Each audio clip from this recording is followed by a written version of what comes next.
Bonjour et bienvenue sur la chaîne de l'épouse glorieuse de Christ. Eh bien, nous allons faire une série de 4 ou 5 vidéos concernant le royaume parce que c'est important de bien comprendre ce que c'est que le royaume de Dieu ou le royaume des cieux parce qu'il y a beaucoup de confusion à ce sujet. Ces vidéos seront très courtes, de l'ordre de 6 à 7 minutes maximum, peut-être même un peu moins. Et le but, c'est de vous donner un éclairage personnel qui vous permette de bien comprendre le sujet dont il est question. Alors, qui que ce soit dans le monde, ici appartient à un royaume ou à un autre, car il n'y a que deux royaumes sur la terre. Il y a le royaume de Dieu, comme je l'ai dit, ou le royaume des ténèbres. Et on appartient soit à l'un, soit à l'autre, il n'y a pas de position intermédiaire. Et ici, nous parlons bien d'un royaume spirituel, on ne parle pas du royaume physique de la Chine, de la Russie, des USA ou de l'Europe. Donc c'est un royaume spirituel dont il est question, mais il faut savoir que le spirituel domine sur le naturel. Donc si on parle d'un royaume, qu'est-ce que ce royaume? Ce royaume, c'est un empire. J'ai dit, c'est dans le domaine spirituel. Et si on parle d'un royaume, il y a forcément un roi.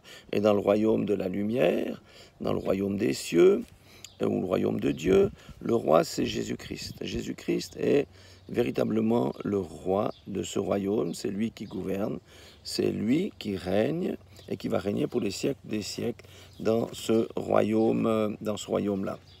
Donc, la première des choses à comprendre aussi, c'est qui est Jésus-Christ. Et l'Écriture nous donne un certain nombre de versets. Je vais commencer par lire pas lire, mais pour vous expliquer. C'est dans Marc 12, 35, où la parole révèle que Jésus-Christ est le fils de David. Le fils de David selon la chair, j'entends. Mais il est aussi dit que Jésus existait bien avant que David ne fût. C'était son identité de Christ. Maintenant, dans Jean 8, 23, on a un autre élément. Jésus est celui qui vient d'en haut. Donc, le Messie ou Jésus-Christ est celui qui vient d'en haut, donc du ciel. Jean 4, 26 dit qu'il est le Messie. Ça, c'est la terminologie qui était appliquée aux Juifs au temps de Jésus. Le Messie qui a été révélé à une Samaritaine. Mais Jean 9, 37 nous dit aussi que c'est le Fils de Dieu, du Dieu qui s'est révélé à l'aveugle de naissance, chassé par le Sanhédrin. Bon, si vous ne connaissez pas tous les termes techniques ou peu coutumiers de la Bible, vous avez les références pour vous y référer, vous comprendrez la chose. Dans Jean, chapitre 13, verset 13, Jésus est dit qu'il est le Maître et Seigneur. Mais oui, Jésus est le Maître et Seigneur de l'univers, et par conséquent de la tête. C'est le Maître et Seigneur. Amen. C'est pourquoi c'est important d'être dans ce royaume-là, parce que nous avons le patron des patrons avec nous. Jean 6, 35 dit aussi que Jésus, c'est le pain de vie. Amen. Et nous savons que nous mangeons la nourriture terrestre, bien entendu, mais c'est pas ça qui nous rend forcément heureux, c'est pas ça qui nous guide. Ce qui nous guide, c'est la nourriture spirituelle. Et dans Jean 6, 35, Jésus est décrit comme le pain de vie, parce qu'il va donner tous les aliments spirituels qui nous permettent d'avoir la vie. Et dans Jean 3, 16, c'est aussi un verset qu'on connaît bien, qui est sur les autocollants. Jésus est le sauveur du monde. Sauveur de quoi? De la colère de Dieu qui viendra lors du jugement dernier. Et il nous sauve de la colère de Dieu en faisant quoi? En nous transportant du royaume des ténèbres, où on se trouve, lorsqu'on ne le connaît pas, dans le royaume des cieux ou dans le royaume de la lumière.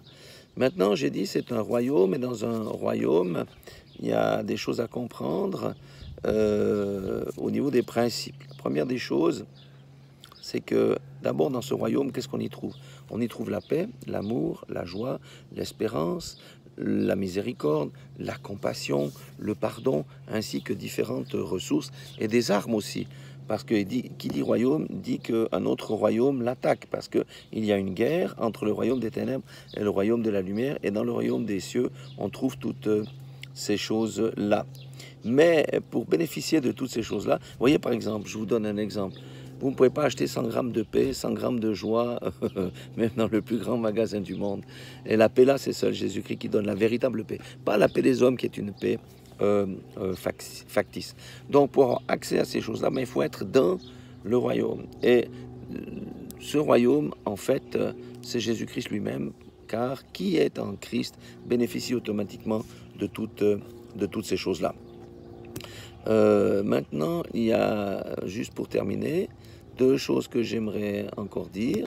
C'est que c'est le royaume de l'amour. Parce que dans le royaume de Dieu, le royaume des cieux, c'est le royaume de l'amour. Parce que le plus grand commandement qui est dit dans Matthieu 22, verset 36, c'est « Aime ton Dieu de tout ton cœur, de toute ton âme, de toute ta force. » Et voici le second commandement qui lui est semblable, « Aime ton prochain comme toi-même. » Amen. Donc c'est la loi de l'amour. Tout ce qui ne procède pas de l'amour ne peut pas être dans ce royaume-là. La deuxième des choses, c'est qu'il y a une règle d'or qui rejoint tout ce qui a été dit ici. On va trouver ça dans Matthieu 7, 12. Tout ce que vous voulez que les hommes fassent pour vous, faites-le de même pour eux, car c'est la loi des prophètes. Comme je l'ai dit, on arrive au bout des 6 minutes ici, c'est la loi de l'amour qui prédomine dans ce royaume-là. Voyez, soyez tous bénis dans le nom puissant de Jésus-Christ.